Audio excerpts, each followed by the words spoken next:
Салам радиосунда жаңылыктар.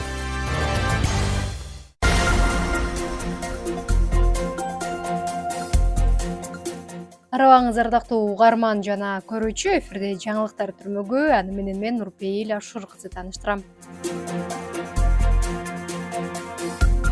Лейликте түнкүсүн көчөдө жүргөн 5 өспүрүмгө айып пул салынды. Бул тууралуу облустук милициянын басма сөз катчысы билдирди.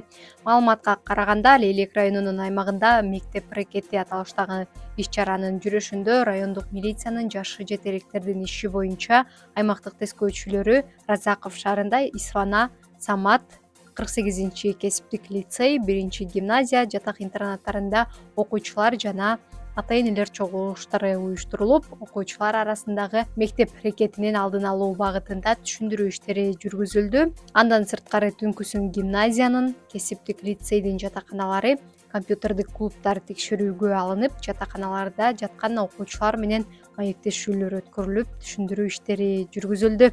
Натыйжада түнкүсүн ата-энесинин коштоосу жок көчөдө жүргөн 5 өспүрүм аныкталып, укук бузуулар жөнүндө кодекстин негизинде алардын ата-энелерине айып пулдар салынды.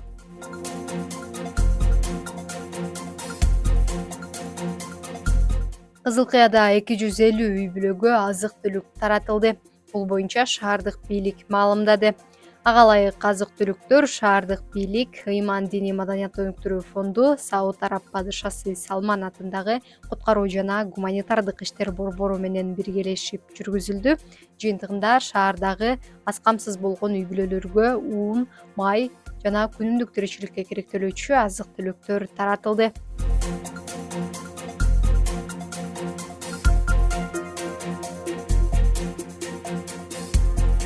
Кыргызстанда калктын 11% психикалык жактан жабыркайт. Мындай тыянакты Дүйнөлүк саламаттык сактоо уюмунун Кыргызстандагы өкүлчүлүгү билдирди.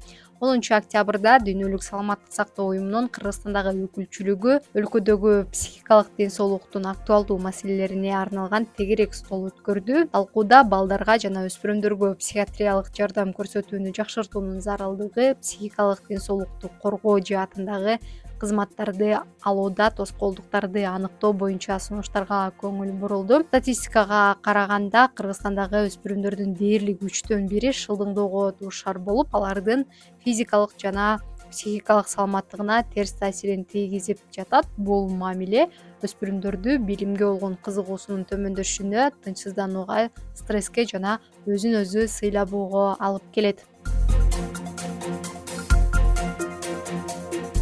Күндүн маанилүү делген жаңылыктары мына ушулар болду. Кайрадан эфир аркылуу амандашканча саламыңыз түз болсун.